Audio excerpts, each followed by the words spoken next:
عرض کرتی ہے ابا جان آپ تو خوشبو کی بات کرتے ہو، میں نے کبھی خوشبو استعمال نہیں کی، میں کبھی گھر سے باہر نہیں گئی، مجھے مارکیٹ کا پتہ نہیں، دکان کا پتہ نہیں، مجھے پتہ نہیں عطر کہاں ملتا ہے، میں نے کبھی کسی سے منگوایا نہیں، میں نے کبھی عطر استعمال ہی نہیں کیا۔ اللہ حضور کی دادی محترمہ نے عرض کر دیا عبد المطلب یہ بھی پوچھو آمنہ نے عطر پیا کہاں سے ہے؟ آپ تو استعمال کرنے کی بات کرتے ہو، جہاں چلتی پھرتی ہے وہاں سے تو خوشبو آتی ہی ہے، جہاں تھوکتی ہے اس سے پوچھو کہ اس نے عطر پیا کہاں سے ہے، جہاں تھوکتی ہے وہاں سے بھی خوشبو آتی ہے۔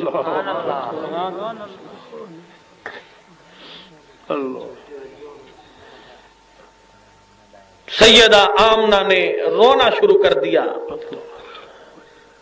اور فرمانے لگی ابا جان آج کے بعد مجھ سے سوال نہ کرنا، اللہ اکبر، آج کے بعد مجھ سے پوچھنا نہ، میں بات کھول دیتی ہوں، آپ تو صرف عطر کی بات کرتے ہیں، خوشبو کی بات کرتے ہیں، ادھر ادھر سے خوشبو آتی ہے، آپ تو تھوکنے کی بات کرتے ہیں، صرف آپ کو تو عطر کا پتہ ہے، خوشبو کا پتہ ہے، رب کائنات کی قسم ہے میں جب چلا کرتی ہوں کنویں کے قریب جایا کرتی ہوں پانی بھرنے کے لیے، کنویں کا پانی ابل کے خود بخود باہر کو آ جاتا ہے۔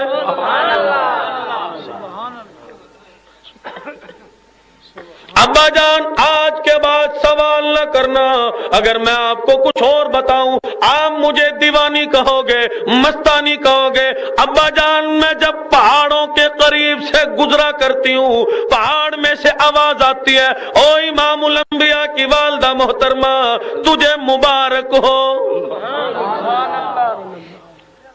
یہ چاند سورج مجھے سلام کیا کرتے ہیں، درخت جھک کے مجھے سلام کیا کرتے ہیں، اگر قدموں کے نیچے کوئی پتھر آ جائے وہ نرم ہو کے موم ہو جایا کرتا ہے۔ سبحان اللہ، واہ واہ، سبحان اللہ۔ پیٹ پہ شکم پہ ہاتھ رکھ کے فرماتی ہیں ابا جان آئندہ پریشان نہ کرنا، آئندہ سوال نہ کرنا، بیٹی پھر یہ خوشبو لائی کہاں سے، تو نے استعمال نہیں کی پھر خوشبو آئی کہاں سے؟ عرض کر دیا ابا جان آج کے بعد نہ پوچھنا، ایسا معلوم ہوتا ہے کہ اس آنے والے مہمان کی برکت ہے۔ سبحان اللہ۔ حضور اکرم صلی اللہ تعالی علیہ وسلم کی پیدائش پہ پروردگار عالم نے مکے کو معطر فرما دیا۔ اگر آج میری اور آپ کی زندگی قرآن والی زندگی ہو، حضور اکرم صلی اللہ تعالی علیہ وسلم کی اتباع والی زندگی ہو، کیا ہماری زندگیوں سے جنت کی خوشبو نہیں آئے گی؟ بالکل۔ لیکن ہم آج صرف باتیں ہی کرتے ہیں، اجی مدینے سے بڑا پیار ہے، مدینے سے بڑی محبت ہے، مدینے سے بڑا انس ہے، لیکن کہنا بڑا آسان ہے، کرنا بڑا مشکل ہے۔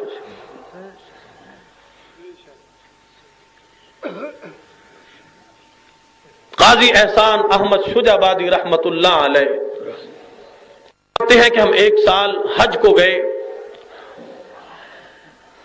تو ہم مسجد نبوی کے قریب بیٹھے کھانا کھا رہے تھے، ہم نے ہڈی چوس کے پھینکی۔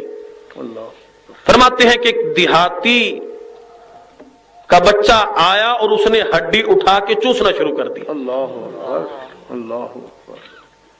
ہم نے اسے اپنے پاس بٹھایا، کھانا کھلایا، اس کے بعد ہم نے کہا کہ تو غریب ہے، نادار ہے، مفلس ہے؟ اس نے کہا ہاں جی میں غریب ہوں۔ مولانا فرماتے ہیں کہ ہم نے اس سے کہا کہ یہاں بڑی غربت ہے، ناداری ہے، مفلسی ہے، تو دیہات کا رہنے والا ہے، ہمارے ساتھ پاکستان چل، ہم تیرے کپڑے بنائیں گے، کھانا کھلائیں گے، شادی کریں گے۔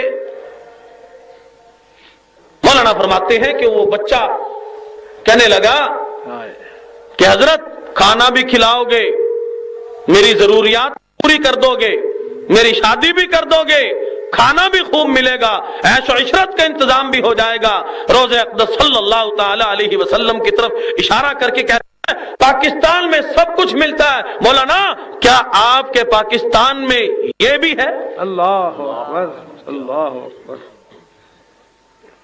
قاضی احسان مشوجابادی رحمت اللہ علیہ فرماتے ہیں کہ میری چیخ نکل گئی، بیٹا ہمارے پاکستان میں سب کچھ ہے لیکن روزہ اقدس صلی اللہ تعالی علیہ وسلم پاکستان میں نہیں۔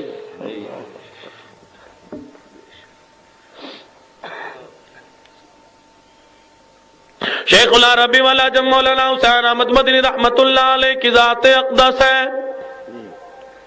ایسی ہستی کا میں نے آپ حضرات کے سامنے ذکر خیر کیا، 1-2 برس نہیں، عرصہ 2 عرصہ نہیں، 18 برس تک روزہ اقدس صلی اللہ تعالی علیہ وسلم کی جالیوں کے سائے تلے بیٹھ کے حدیث مبارکہ پڑھائی ہے۔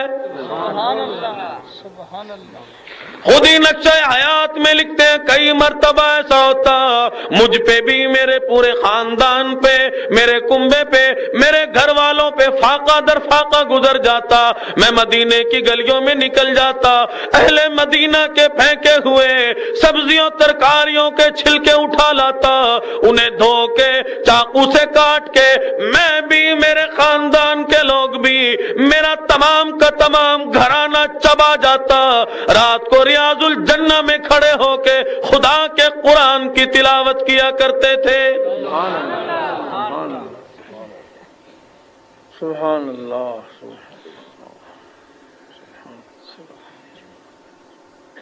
امام مالک رحمت اللہ علیہ کو لوگوں نے دیکھا، میرے اکابر نے مدینہ کا کتنا بڑا ادب کر کے دکھایا، کتنا بڑا احترام کر کے دکھایا۔ کبھی امام مالک رحمت اللہ علیہ نے مدینے میں جوتا استعمال نہیں کیا۔ لوگوں نے دیکھا امام مالک رحمت اللہ علیہ مدینہ شہر میں داخل ہوتے ہی سواری سے اتر کھڑے ہوئے، جوتے اتار کے بغل میں دبا لیے۔ کسی نے پوچھا حضرت مدینہ پتھریلا علاقہ ہے، آپ کے قدموں میں سر چبھتے ہیں، لہو بہ رہا ہے آپ کے پاؤں سے، قدم لہو لہان ہو رہے ہیں، جوتا کیوں نہیں استعمال کرتے؟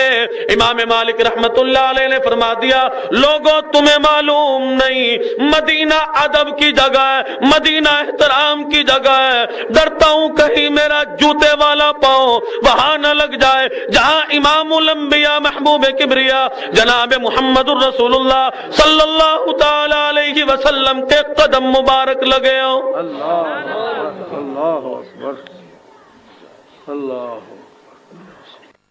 امام شافعی رحمت اللہ علیہ امام مالک رحمت اللہ علیہ کے مدینہ منورہ میں مہمان بن کے گئے۔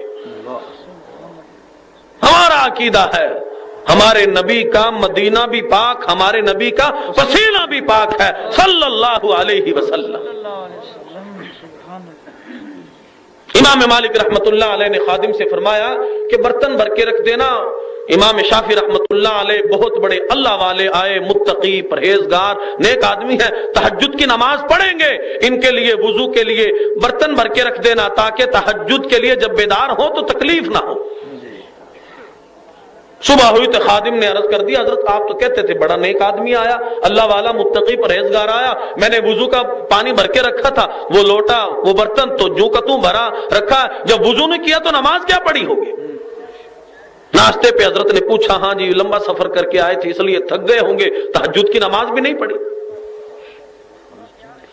امام شافعی رحمت اللہ علیہ نے عرض کر دیا حضرت ایسی کوئی بات نہیں، جب میں نے سفر کا ارادہ کیا، جب میں آپ کا مہمان بن کے آیا، مدینے میں مہمان بن کے آیا، میں نے دل میں ایک عہد کر لیا، میں نے دل میں ایک ارادہ کر لیا، میری تمنا ہو گئی، میری آرزو ہو گئی۔ اور شافعی ساری زندگی سویا کرتا ہے، ساری زندگی نیند کیا کرتا ہے، آرام کیا کرے گا، آج موقع ہے امام مالک رحمت اللہ علیہ کا تو مہمان بھی ہے، مدینہ منورہ بھی ہے، آج ساری کی ساری رات جاگ کر مصلی پہ ہی گزار دے۔ سبحان اللہ۔ حضرت میں تو سویا ہی نہیں، جب سویا نہیں تو وضو کی کیا حاجت پڑتی ہے؟